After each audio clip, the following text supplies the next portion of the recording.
It's a good morning to you all and welcome to Asake Online. My name is Zenzele Ndebele and this is the Breakfast Club.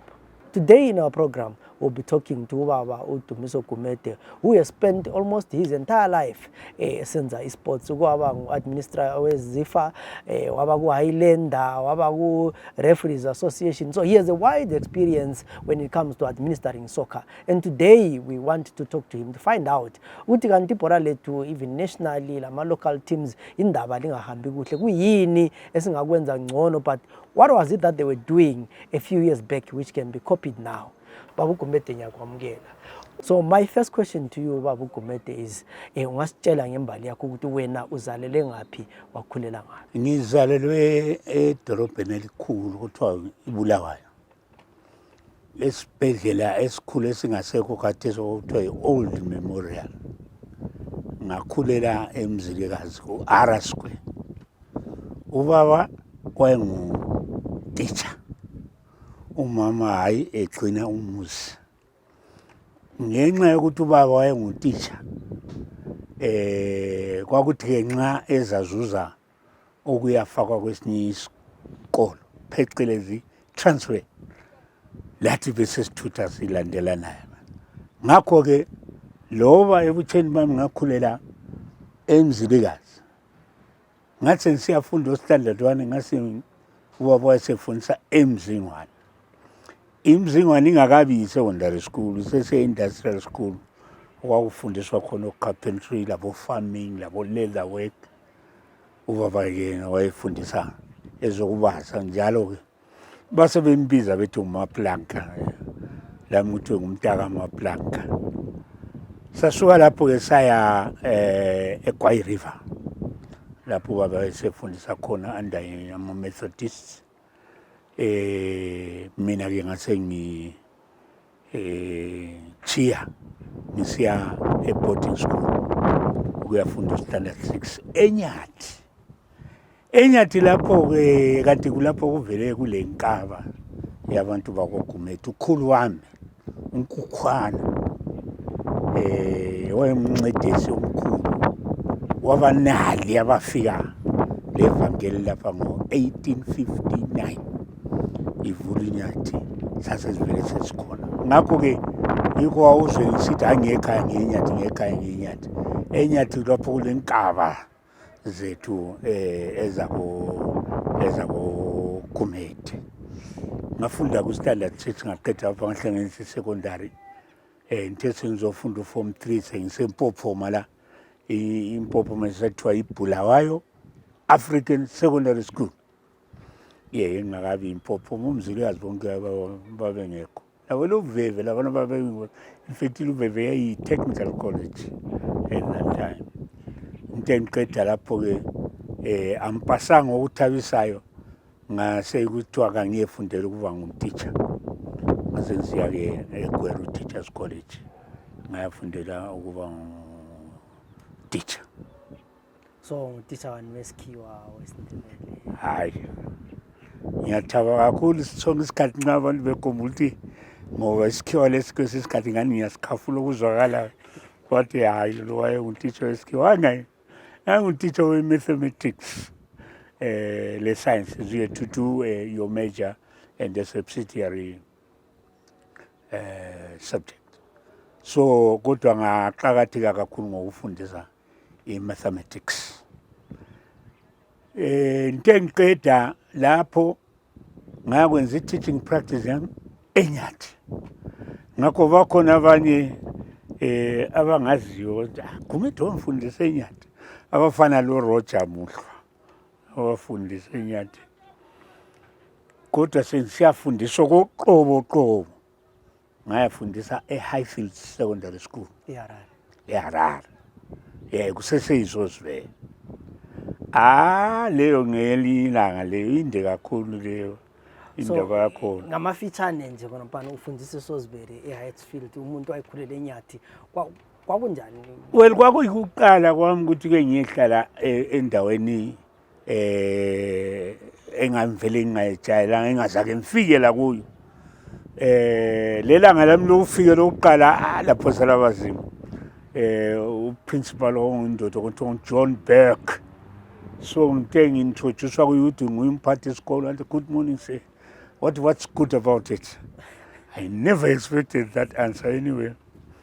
I then stayed there ngahlala kuhle sibili ngagcinwa indoda yakomthethwa owayeyisenior yami enyathi wayesebenzele i-railway nguye ongigcinayo for almost a year. Ngoba kwakungahlaleki ngale isikolo ngathi ngifika kwathiwa kulamafleta ama-teacher uza kuyahlala khona ngahamba ngaya khona kwathiwa kugcwele hamba lo deputy headmaster wandingisa kwagcina kuthiwa kule flat 1 eliseleyo kodwa livele li-reserved for lady teachers labo mama kodwa kwalamhlo ngayalala khona ngahamba-ke ngaya khona sebekhethe wonke amafleti amahle sokusele lilodwa ekuqineni ngani.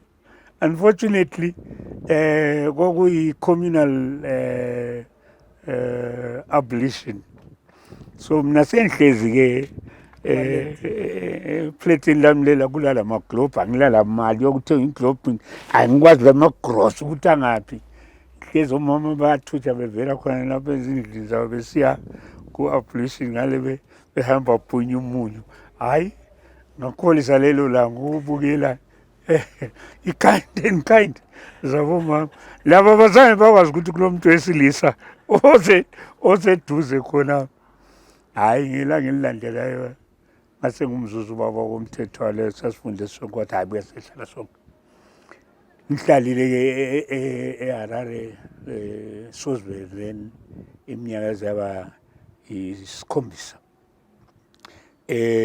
ngahle ngenziwa ngokuthandwa kwami into zabobhora lezi ngahle ngenziwa u-sports master ngithona ngigijima labantwana Oliver Katela abanye babe ngama-student Shekman Tauro ngabafundisa khompani e-Highfields lenye isinga le Japana asina wakhe ngabafundisa abafanele abantu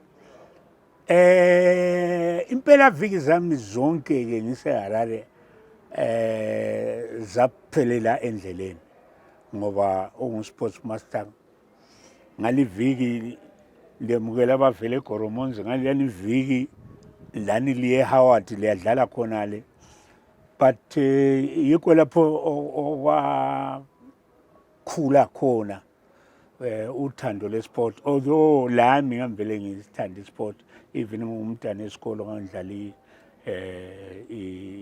unobhutshuzwayo ibhora kanti-ke lakhona apha koBulawayo sikhulele thina lapha kuseselama club mina ngangise eNyathi Youth Center silobaba uNdlovu kuthiwa nguSam Ndlovu angikwazi lokuyani ukuthi bakuyekelelani baba uNdebele that was a good program for youth development ngoba sasingenza isport kodwa sasenza labo debate labo dancing labo all those things esizifundiswa kade as life skills nasasizifunde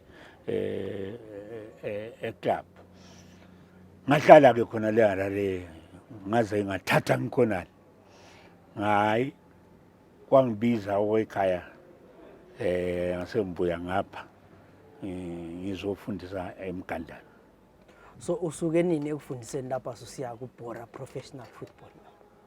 Ya bengiwazi uzabuya wona lo mbuzo lo. Ngise college ngavele ngafundela ukuba ngunompempe. Ngithe ngiqede college vele sengiqualified referee. Kodwa ngisachayanga kakhulu ukuqansa kakhulu. Ngise Harare indawo lapho engangihlala khona lapho kwakufikela khona i-team yabantu okuthiwa i-Highland babuya ngale bathenge ama-rations abo lapho abathenga khona babuye bazophekela efletini lami badlele lapha kwakungakabi lula ukuyahlala emahoteleni asebekwenza kulezi nsuku kuthiwa ziziya ukuthi abantu badinga indawo nje bazihlalele silabo lamajaha amakhulu labo olokhu umkandla labo amonyamambi sizophisana ukugcina i-team. Ngagcinwa ke sengikhethwa khona ukuthi andoda wena ngosuzasimela lapha eHarare. I'm talking about 1974. Ukuthi wena ngosuyi-official representative yalenda eHarare. Nxa kulemhlangano bangasuki lapha besiyala bathi hayi Ndumiso hamba ngaliwe siyi-represent. Ibhora lalisagcinwa ngubaba okuthiwa nguJohn Matsima. Indoda hayi wayelithanda kakhulu ibhora. And ngaleso sikhathi amakhampani ayesakuthanda sibili uzama ukunceda. So Matsima lo wayeku-national level. Umatsima was in charge of National Association. Uthi ngihle ngitsho ukuthi ama-National Association ayemaningi. Kwayengazowani. Hayi bo, kwakule abelungu, kule abantu abamnyama, kule amaGarant. Ziningi ama-National Association. Kodwa yena waye in charge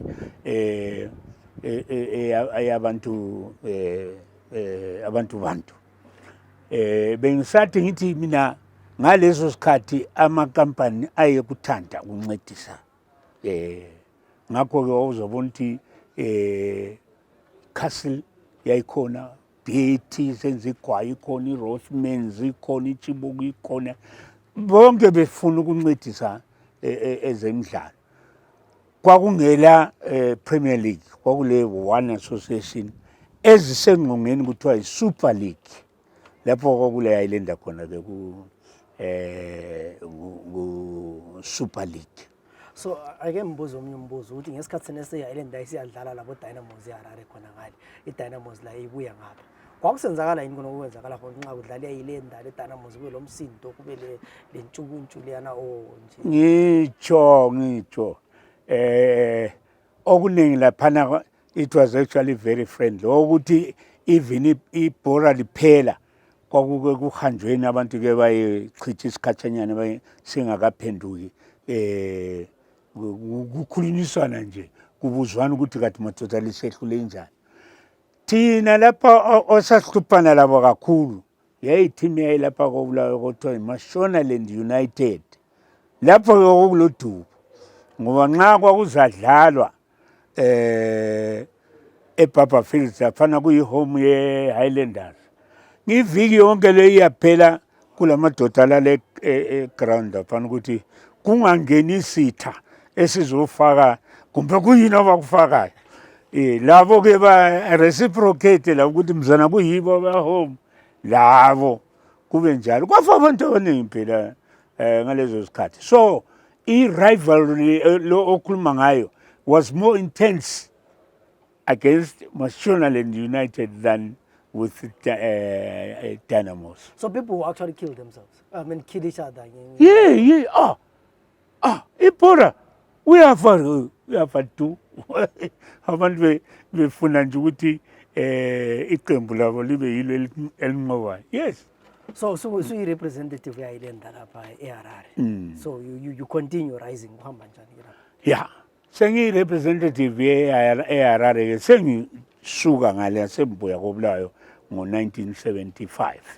Ngithe ngifika lapha ngo-75 but lo siyamazi kakhulu. Ngena kuMrs. Zwambili i-team yayi-supportwa isponsor yi-Marisha Cocktail eyayingumnikazi wayo wangundoda okuthiwa ngu-Alfred Zwambila wayele supermarket company le Marisha Cocktail okuhlabela khona umajayivana engakabi inkalakatha yesitale. So kwase kuthiwa Gumede usungene ku-fundraising committee ye-Highlanders. Yikho kufaka kwamuzwane ku-Highlanders. Kuthe ngo-1975, 76 somewhere there, saba le nkalakatha problem lapha eBaba Fields izulu lana lathi. Satshela abanikazi beHarare ukuthi hey akudlaleki. Khona sizadlala last game and all we needed was a draw start league. Lapho but all right the game will be cancelled. Tuku ngesonto ekuseni namba abantu beDynamo sebefika. Hawu, kathi ukuhamba njani? Walk over, yayilenda ibuyanga. asasathi tuhele saphuma sachiya i-league safoma i-South Zone Soccer League sachiyana labantu be-Dynamos basala ngani iZimbabwe Saints kuthiwa yini le Mashonele yathi yasala yona khona ngale labantu be-Dynamos nasadlala labo Red Seal labo Black Horrors be-Plum Tree abantu bezishabani begwanda remblazi safoma a totally new league sithe silomhlangano-ke ngo-1978 Stanley Hall lapho yalende sidinga uchairman omutsha abantu bala omnye waphamisa Gumede lami ngala naye. Unfortunately for me kwakulo ndoda kwaba umteacher wami othiwa Elijah Mdluli wathi walelani wena Mtakasithelo washaza ubaba wami ngebizo walelani wena Mtakasithelo lami mbambekile wathi akulento njani ikungena kwami-ke ukuba ngu-chairman wa-Highlanders at a very tender age of 34 ngaba ngu-chairman wa-Highlanders angikholisi sebake baba lo munye younger than that bathanda ukufaka abantu abadala too much. So that is the story of my rising in Highlanders. Ngisuba ngu-chairman ngo-1978. So uqaliseni noba involved so after that selisukile selifome any league, when did you then come back to have the league that we have now? Awuthi inhle ngiyichaye yonke la. So 1980 mina ngithethe over from ubaba othiwa nguLand Katigumbo. uLand Katigumbo ethethe over from uDouglas Mkhwana owawuthiwa nguChief Ngungumbane. uChief Ngungumbane usengu vice chairman we South Zone Soccer League. uLand Kathi wathi hayi sendiniwe. Uzima phela pha.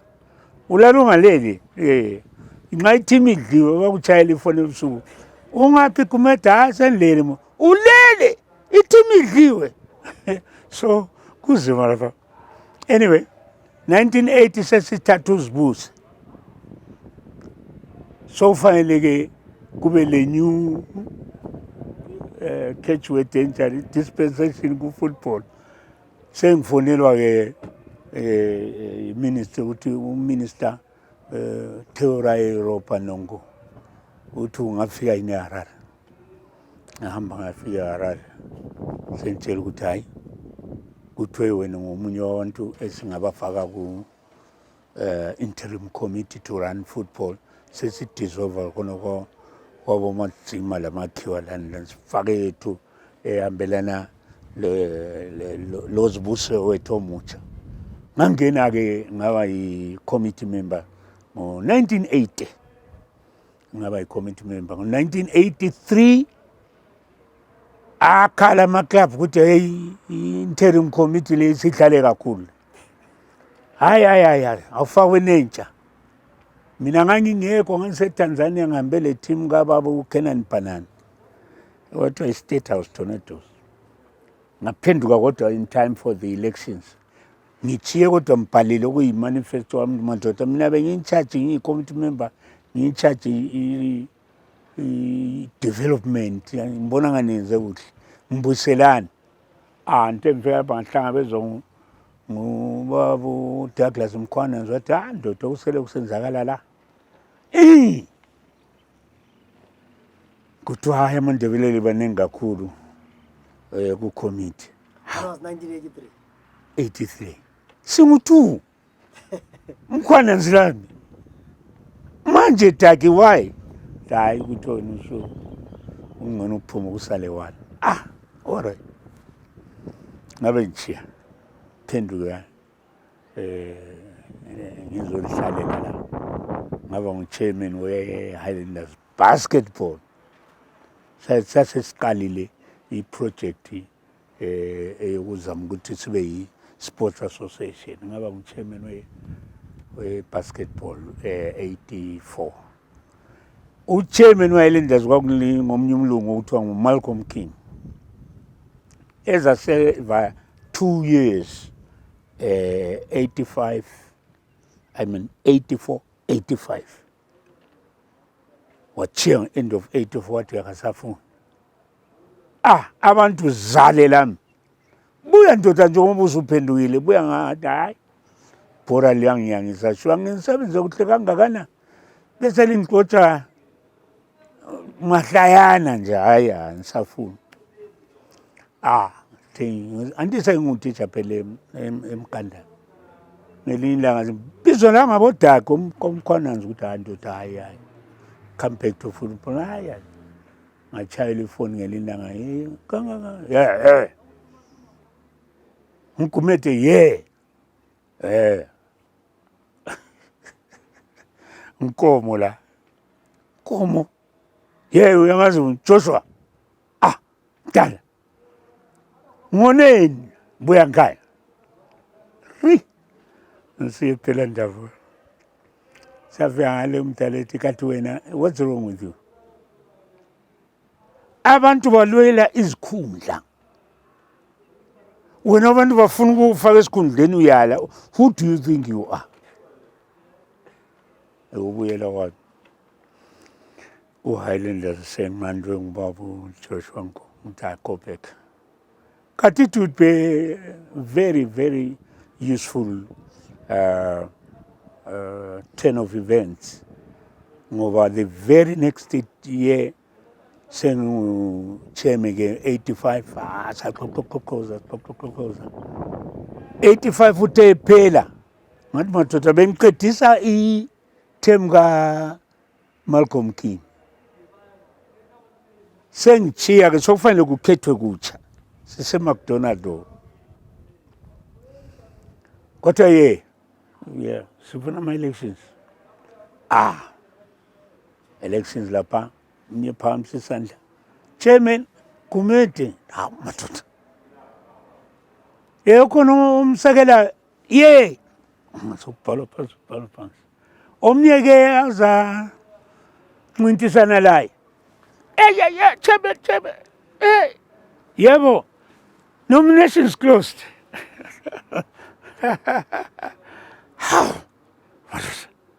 mina nje senza mphunyuka ekubuyela kwami ke ku-Highlanders to go into my own time. But 1986, beautiful year. Satata konke kwakukhona except the league. Beautiful. Kanti ke ungaqalanga kuhle lalo mnyaka. Ngoba sasi-30 teams sahamba saye Lesotho saye eSwaziland saphenduka la tesiphenduka sathi sizaba le game le wonky pre-season. Hayi kwahamba kuhle siqeda apha our first game Gwere United ama players abethi hayi alisinika ngemali yethu esayidlalela eSotho leSwaziland. Madoda ayisiyo league lena phela sasilise holiday bhatalani ke imali ama-supporters esihamba lawa bhatala lani bhatalani sibuthe yona iholiday said bala belidwa nguMadinde yena uMadinde okhona yebo and Barry kwakulo Barry lo Lawrence Phiri dingana ama-players nxa bengafuna bafuna siyaqala phansi lakanye sayidlala igame yethu eGweru with new players. The only old player that was there was Ernest Mapepa because he was working for Hosted, so I very good trip outside.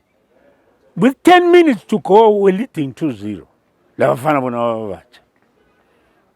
Unfortunately, Abafana Pambanza 2-2.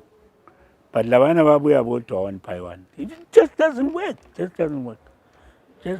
And sometimes I feel guilty. At that time, I think Sheffield do what eyayifuna uMadinda, and they needed a letter recommend. I'm not doing that. You're so ill-disciplined. I'm so But he never played. No, he came back to play for us. But Nchuti got spoiler chance yakhe. But that was it. It was a beautiful year, 1986. That was the year. Luckily, it was captured in one of the pictures that seems to crop up every time into me. I think like kona paloki kona picture kona. So ngubani ke kathesi? So 87. So 87 nanko ke 87 ibhora selithethwe ngabanye abantu abatsha, izinto azihambi kuhle, kuqhamuka imigoqo. Upatron we-game ngubaba uKenan Banana. And what he did now, Kenan Banana, wabehamba to all the clubs ukuya babuza ukuthi ibhora nandi madoda selifotshile.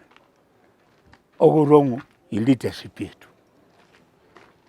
Singabuyela sekuthi siyavota liyakwenza konke lakwenzayo.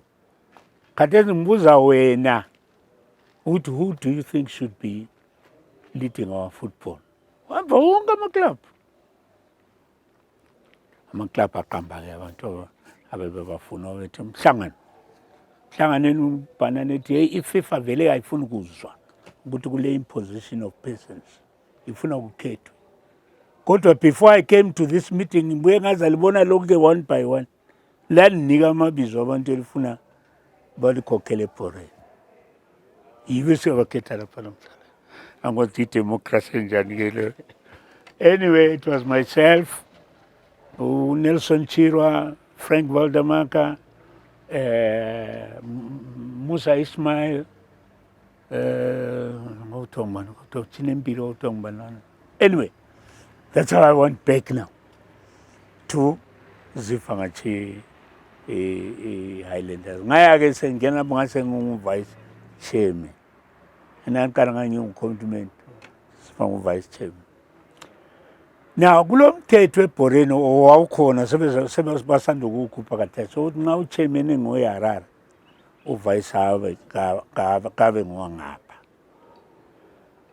Tukutuku mina sengithile lobutitsha sengisebenzele Old Mutual. Old Mutual besithi sesishode trainer eHarare, sesikuseHarare. So ngapho kwebhoreni-ke njengoba uChirwa eku-north mina ngiku-south, so fanele ngichiye ngithe ngiyamtshela uChirwa ukuthi ndoda sokurong la, I must now leave. Wathi akulanto njalo. Everybody knows your heart is in the south. So buye sebenza khonapho kuphela. Luckily for us, undoda wayengu-secretary othiwa Julius Chifokoyo wayevelele ku-CAPS. I-CAPS, the company, called him back. I-CAPS, i-club, iku-doldrum. Base bebiza uchairman wawudoda, hayi chinto zeziva, come and do i-company club. And ulwana wayengu-secretary, kwathiwa committee acting secretary and substantive vice chairman of the South. End of the year, kusifana lama-election, ngahle ngacontest ukuba ngu-secretary, ngawina kuba ngu-secretary, ngachiya ukuba ngu-vice. Ngase ngihlala-ke sengingu-secretary.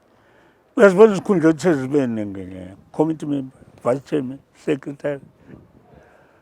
Intombi engangiyithethe-ke yakoNtuli yasizuzwe umsebenzi wokuba ngumongikazi eBotswana. Kwaba nzima ukuthi mina ngiseHarare, abantwana bakobulawayo, unkosikazi useBotswana. Ngachiya umsebenzi ngalandela unkosikazi, ngahle ngachiya konke lobu secretary obezifa, ngahlalela eBotswana. eBotswana nto engifike ngale ngafica enye indoda esasebenze sonke, esathenga sonke khonokho, kwathengwa yimi lokhu khonokho, sawuthenga sonke lo Lawrence Phiri. Ngamfica sengikhona ngale, wangigcina ku-Lawrence Phiri evelene sezuze isikhathi kokuchitha isikhathi le-team okuthiwa yiNotwane. So lami ngekho ngale kuNotwane, fica badlala ibhora ngani ngama-amateur. Anyway, sahlala phansi lo baba uPhiri sabadwebela kuhle i-constitution. Into eziningi sengizazi tshela khona uba lalamhlanje ngangifika khona le eBotswana bayathawa nje, Mr. Gumede, yeah, he's one who drew up our constitution. Ngahlala-ke Botswana kuthe ngo-98 ngazuza ifoni from indoda wayesebenze ezifa eHarare othiwa uMorushoman. Ah, hey, we're looking for you. Kwenzenjani Morushoman? Ah, mine was to get your number. Someone is going to phone you. Ah, tugu. Nancy phone. Frank Waldamaka. Hey, Frank, what's up? Ah, come back. We want you back here. No, man, I left football. I'm happy in Botswana. I was reasonably happy. There was a small incident, of course. My wife left me while we were there in Botswana. So technically, I know the reason that had taken me to Botswana had fallen off. Ah, Ndotavuya, you are now coming to work for Zifa. It was part-time. Ninasebenze Old Mutual, ngingu-secretary, ngisebenze eMkandane, ngingu-vice chairman. But this time I was coming to work for Zifa. Yimi engaqalayo ukuba in inverted commas chief executive weZifa 1998. Semphendweni. Ngahlala-ke ngaze ngachiya ngo-2004. Ngahlala mbijana ekhaya. Meanwhile, I've been honored so many times. Administration tutor, ngaba ngu-match commissioner under CAF. Ngenza izinto eziningi kakhulu, ngihamba lama-national team, ngakhuthaza ibhora labomama. Lango-2004 siqualify laphana for the first time ukuyadlalela i-Cup of Nations. Yimi engangikhona, but that was the time. By the time ilokuzi i-tournament isidlala ngase ngiqotshiwe umkarati lwana samlazumiso lana ngimenzala ikhumbula kwathiwa ubusapotana lo Pamire amaZulu Vincent Pamire lalamdlalo lokho singabangani. UPamire babenze okuyikhu okuncane bekhupha uLeon Mgada. So uPamire wasesale in charge. Kusokwasothu wena ubusapotana lo Pamire hamba lawo. Uchiya kwami Zifa isikhathi kulo African was it uKhan? African. Yehe nguye owayesengenile. Kati bazamvulela la yangakama amafayili but wena wabotshela ukuthi izimota wabengena ejele ejele lezinto zokuba iZifa. So that's been my life. Into engihlaleleke ekhaya lami was 5 years almost. Ngabona ngilela ngamadoda athutsha. Doda sifuna ube ngu-vice chairman. Singena-ke kathesi uba ngu-vice chairman under Cuthbert Dube.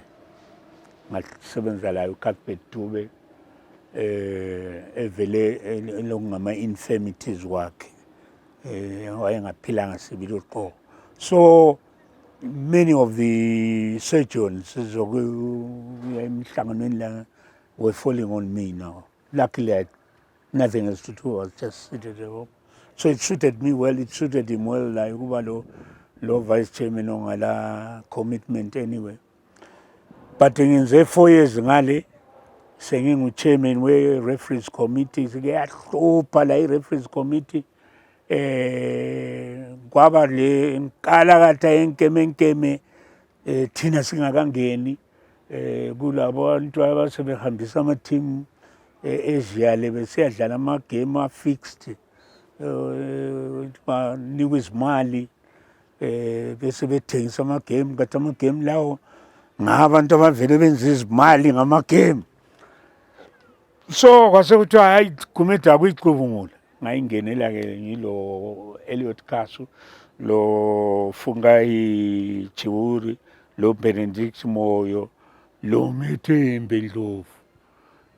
Sithe sithi siyaqalisa uMethembe wathi wathi hayi mina ngicela ukuthi ngiphume ngoba ngaye ngahamba amanye amagemu ona le esiwacubungulayo. So sasathi ngu-4 hayi sawuthaya umsebenzi ngento yabo le yaqinisile sile bizo lokuthi yi-Asia Gate. But at the end of my 4 years as a deputy to Dube, I called it quits. Ngachiya. This is now 2014. Ngathi hayi sokwanele. Tuku angiyazi namhlanje amaswazi linjani. Nampa amadoda asefikile ezimoto ezintathu. Kathi kwenzenja hayi.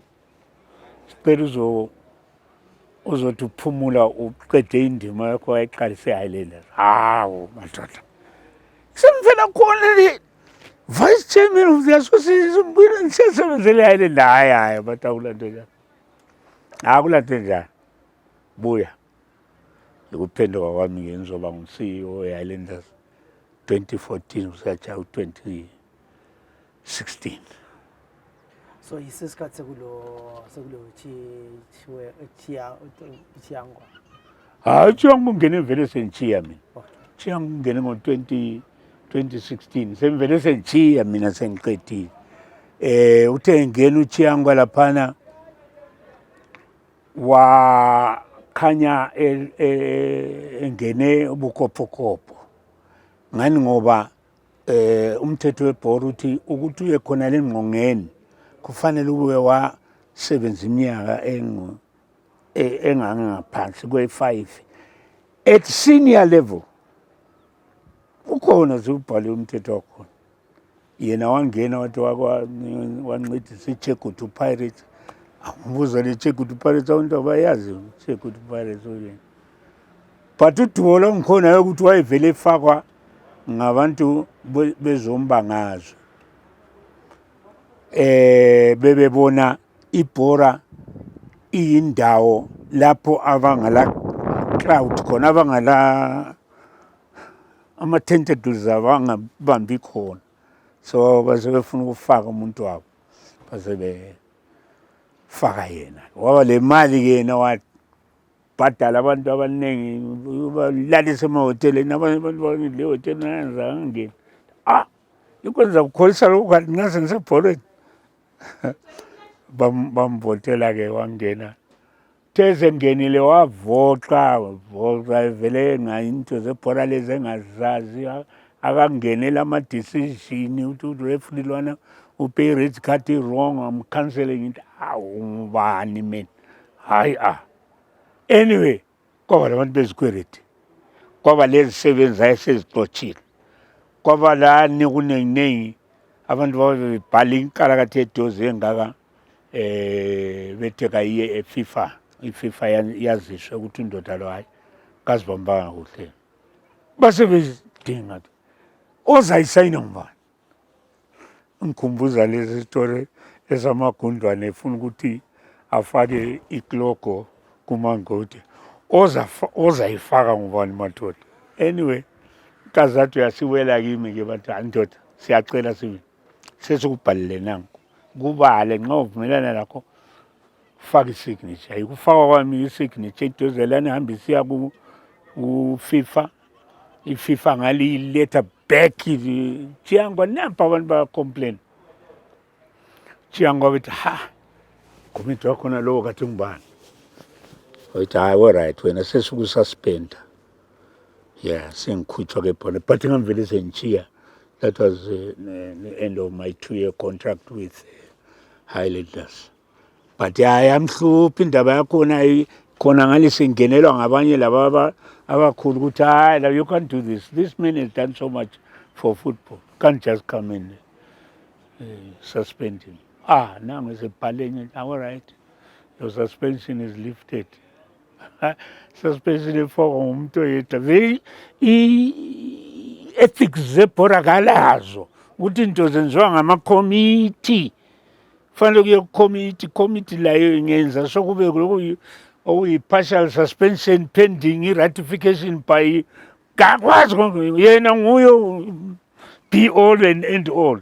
So singathi kona ibhola leZimbabwe alithuthuki kangako, liyaphezulu liye phansi, sizisambe Africa Cup of Nations inxeka 1. Do you think leadership is the problem? In a way, yes, but into zangikhona ziyangenelana phela. Eso leadership yodwa ngike ngakutshela ekuqaleni ngathi mina kudala amabhizinesi yebo kuhamba ephethwe ngabelungu ayisupport ibhola. At independence asile Green Acre Cup la independence kuphela. Green Acre khona icompany yayenza into ze-airport ngale. Konele ukuthi kuthatha abantu abamnyama izikhundla emakhampanini amakhulu. Hayi kwaphela. I can give you a good example. Ngike ngazama lapha enye program engayila youth okuthiwa Just Play Soccer. Nginika imali to all the 10 provinces. Ngibona zasesengu 8 lapho. Ngibona ibhola le Harare zazengakenziwa ama-provinces on their own. Anyway, mbanika imali, ngikhetha coach ozadinga ama-players in that province, adinga i-select, senzeni i-tournament yabafana lapho. Eyokuqala sayenzela khona apha eNorth League. Ngahamba ngaya kwenye ikhampani soze inkambe ngebizo. Ngakhuluma le marketing department ngabantu bathi brilliant idea. We'll support that. Senza yonke into sathenga le nkalakathe ye-trophy okuthiwa i-Chomkins. Sengikhuluma le bizo i-Chomkins Cup. Ngibatshelile ukuthi abantu abadla ama-Chomkins le abantwana asifakeni imali. Kodwa kule residual benefit la elizayizuza leni. These boys, one of them one day uzaba inkalakatha ye-Star. Kuvunyelwana.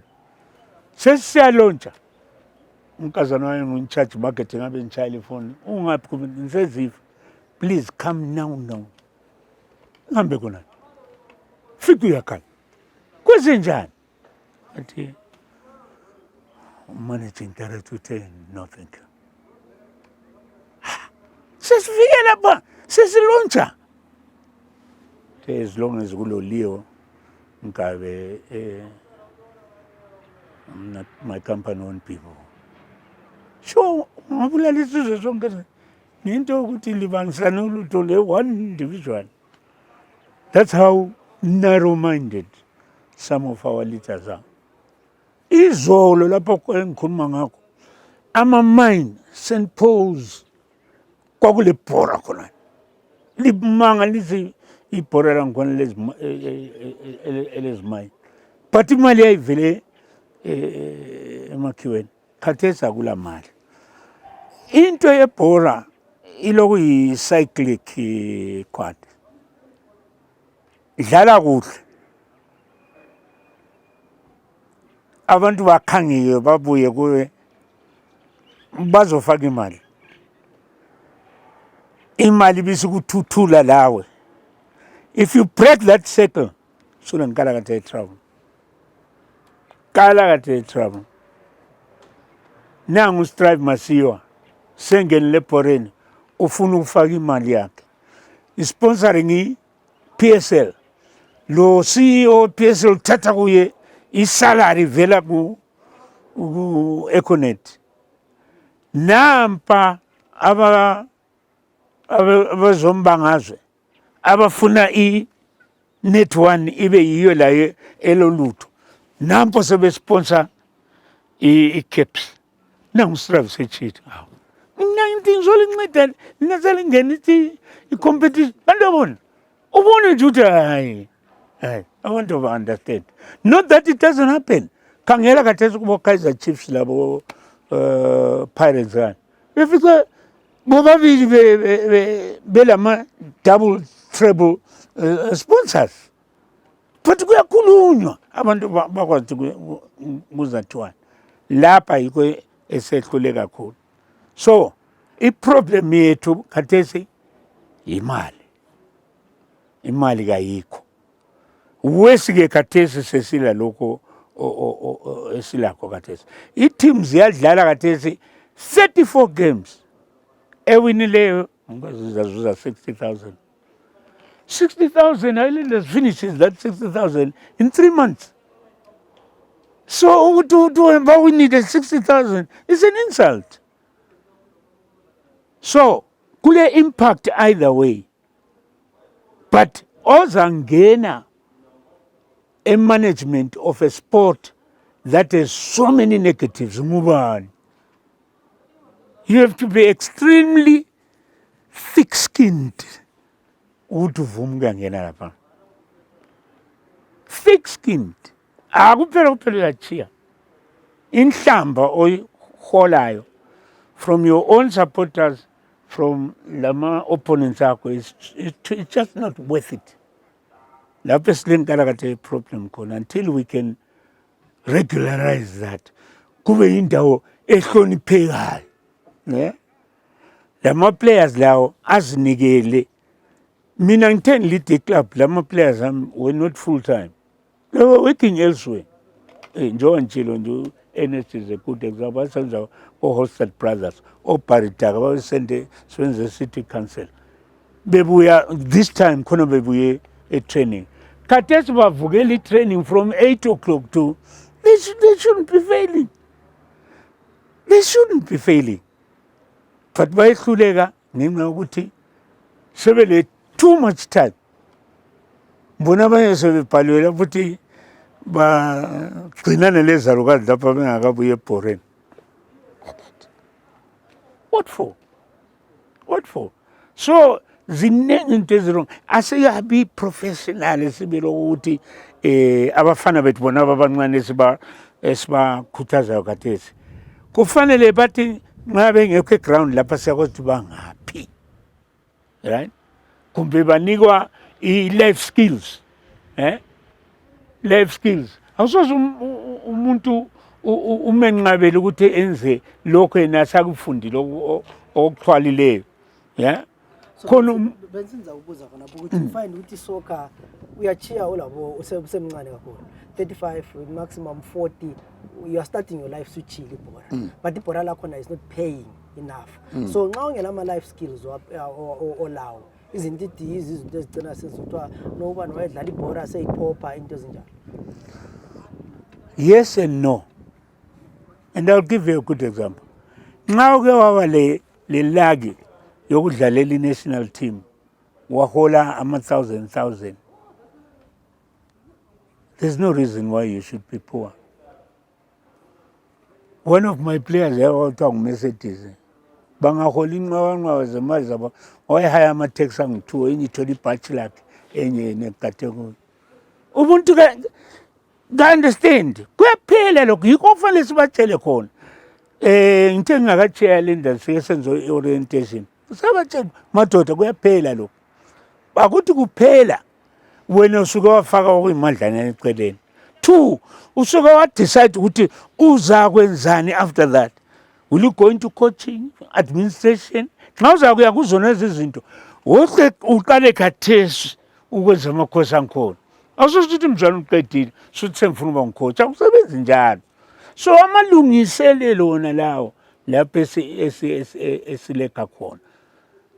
Kodwa ukuthi iplay esihambe ziyadlala le-South Africa yahola izimali sithe sisiyalahla uFrancis kodwa mbani ngicaptain Shonai. It was most embarrassing ngakibo. Umuntu wayesebuya lapha ese-driving kalakatha sezimota eziphelele Harare sesiyamlahla kibo uyefica ukuthi amahoba lapha ephuma khona. That shouldn't have happened. Wayefanele ukuthi ngesikhathi esesenguye abefaka imali yakhe eceleni kodwa nothing. Yeah. Even yena uMercedes simletha ngibo lapha emzilikazi. Abantu bethu yiko ngibo kwesitaka nova.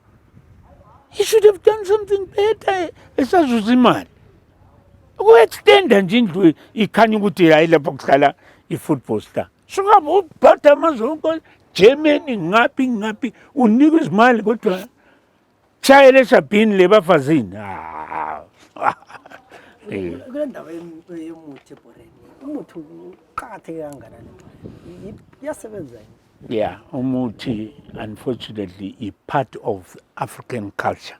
Unfortunately, African culture.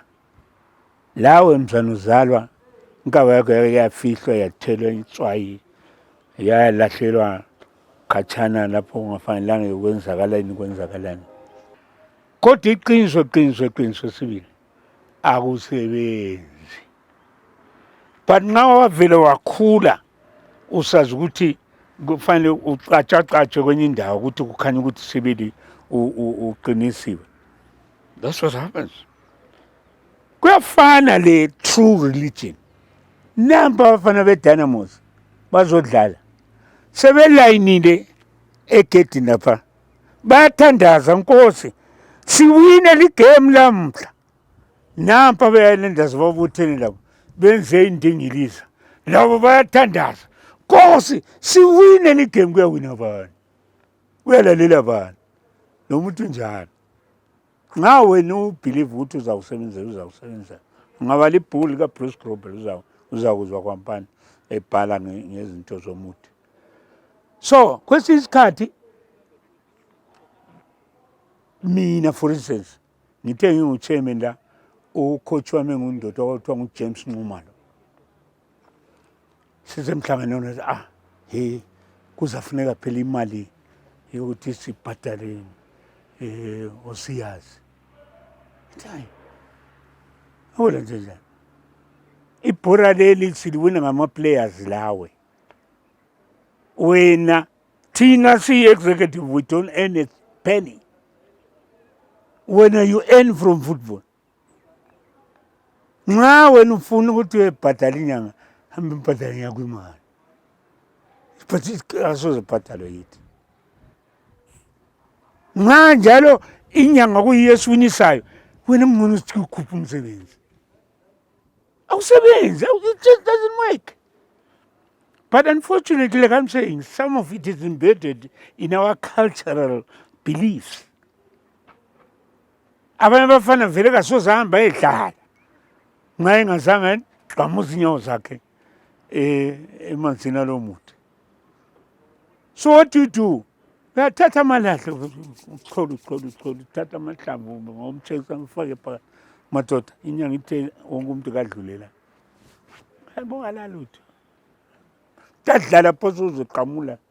Akusebenzi. 1974 Israel qualified for the World Cup as the first African country qualified. Behamba lenyanga ezingu-9. Bahamba bethwele inyama yemonkey. First game badliwa 9-0. Akusebenzi lokha. But having said that, I hope you got me. Yes. If you believe in it, gule effect on your mind. If you believe in it. But if you don't believe in it, just kill. Ulomnyama, uyachaipa. Lapha sokuthi haya kulolutho asambe ngisegepa akusebenzi.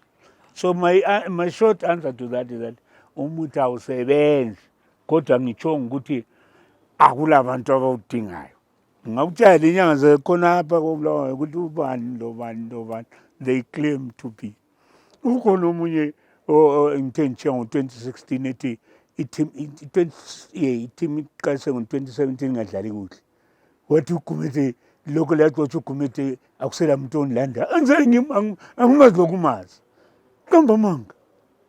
But this is the psyche ekhona ebantwini ukuthi umuntu uyasebenza akusebenza ka. Looking back after having spent all these years of football and suzidlalela lapha khathesi, ubona ngani what would you have done better?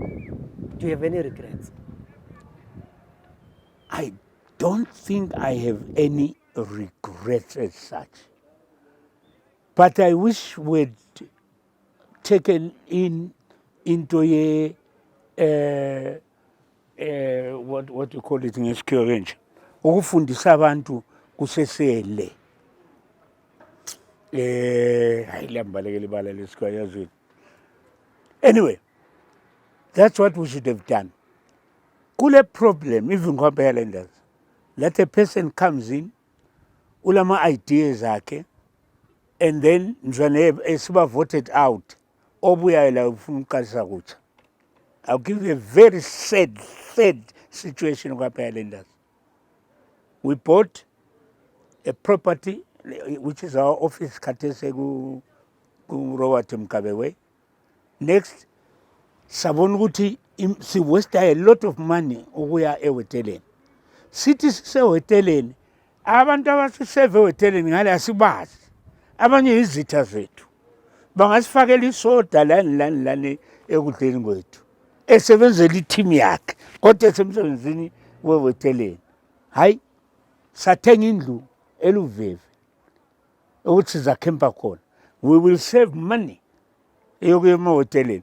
2, we will save ourselves in the mind ukuthi ukudla okuphekwe la kuphekwe yithi siyakwazi ukuhamba njani.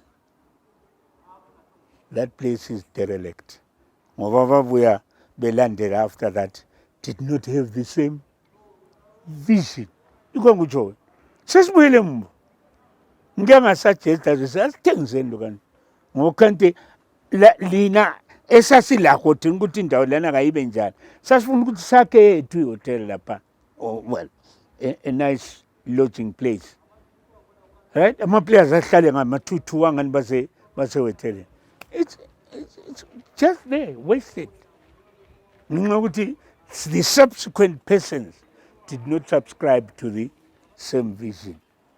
Benza ukubuza futhi ngendaba yokuthi iHighlander is well supported in terms of abantu abathi basupport iHighlander, but ungakhangela ukuthi sitshona itshonele nkinga zemali. How do you think it can be done ukuthi ama-supporters support financially okukhanyayo? Hayi okukhulu ukukhuluma. We have tried everything. Kuthiwa inlebi senziwa ngumthuli othwele izimali. Let's say sihambe lamabhasikiti ground lapha. One game sabuya sile $300. I-stadium sigcwele sithe. Abantu bekhuluma ukuthi lethani ngapha siyafaka. Akulelutho abalifaka. But having said that, kule notion eyokuthi kona imali yadliwa la. I-stadium siyagcwala. Akulanto enjalo futhi. Abantu abangwazi ukuthi first i-stadium lesani sitting capacity kuthe kugcwele ncantsha 24,000. Ayakona ama-40, 50 lelo wabalelwa ngama-journalists. Akulanto enjalo. Secondly, imali nxa isingene lapha 20% iya ku-city council. 10% iya PSL. 6% iya Zifa. Lama police afuna ukubhadala. Lama cashier for the day. The club is actually lucky to get 35% of that gate. But the ordinary person wona kugweba nje imali yayilinda yomi yayilinda phela lezo. Akulanto enjalo. Imali kayikho. And akula club engasustain ngama gate takings, never. Ama-players khathesi, the least paid over 400. It's almost equivalent to labo teacher. The highest paid are over 1,000. Awukafaki ama-bonus, bangadlala ama-cup game kulama bonus. So they are getting a lot of money. Sesibuyela la kuyona lana ukuthi badlalisa imali. But abahlakaniphile, look at this little boy Gabriel. Yeah? Fresh from university, but he's way ahead of his colleagues, way ahead. He has his own little car. He's now saving to buy a house. That's what should happen. And Mzwane Chiu Gabriel ngapha, he has his degree to fall back onto. Abanye abatsha utitsha ngeregeni uyabe ngalalutho. Sebezokuthi kodwa yimi ngadlalela iclub, yimi ngadlalela iclub ayisanginanzi. No, you had the opportunity to make your money. You didn't use it. Do you think it's time maybe clubs now that the team, companies do you think we now need new funding models for our clubs? If we can find them, if you can give us ideas. I now serve on the Highlanders Board of Directors very recently, a month or so ago. We need those ideas. What else can we do? Bakhona abanye abantu bathi abantu sebenikwa ama-farm, indaba ye-Highlanders la inganikwi i-farm. Farm. Awusasebenza khona ngubani? It's easy to just khupha ama-ideas, but awusebenzi lokho. But yes, we might need a new, we need a new thinking, one government. In other countries, the sports commission in your country is the conduit for money to go to the disciplines. Lapha, the sports commission ithatha kithi la every game la iyathatha. Angiqamba ngolezana. La iyathatha every game. It shouldn't be that way. Kufanele kube le budget sport. If we realize how important sport is, ekugcineni abantwana out of all this mischief, you can't just throw it to associations. So there should be some direct funding from government to sports associations. Unfortunately, ungavele wenze njalo, so ama-sports onke ayalingana. Laba ngu-2 abenza i-archery labo sebefuna ukunikwa imali elingana le yebhora. Hayi be. Indaba one day nge-independence ungathiwa lo nyaka kuyakwenziwa i-Mount Hampden versus so archery. I-independence. Indaba ubizwa linda le Dynamos. Why? Ake babize bona abantu balingana le bhora. Babe yibo labo abaphosa imtshoko yabo kwamba sibona ukuthi umbani ozabuya. So we're missing it there. Government must do something. 2, with all due respect again, companies must come on board. Leo excuse yokuthi no, things are not managed, put your house in order first. Hayi akusebenzi njalo. For those players to play well, kufanele kube nemali. Fakani imali kuqala sibone ukuthi kuyahamba njani. Ngoba khathi uthi qala lidlale kuhle khona siyalinika imali. Hayi, it's the wrong way around. Lethani imali. Siphatha abafana. Ibhora liqansi. Right? Government ayekele ukuthatha imali. Khathesi Highlanders ilama properties that have been attached nge-government Zimra. I-government iyezifuna ukusithathela konke esilakho. Akusebenzi me. And unkazana lo mtsha Kirsty Coventry, she has a big job. Angimboni sibile ikwadula nxa ingafakanga inyawo lwakhe phansi athi hayi these things don't work for sport. Fanele senze lokhu. Let's him support ukuthi sivumelane lawo. Ubaba uhlongwana uthe ngena waze afike ofisini yami ngampinqwaba so ama-reconciliation statements yavele eground. Ngathi khangela. City Council thatha 20%, PSL 10%, ZIFA 6%, Sports Commission, bonke bayathatha.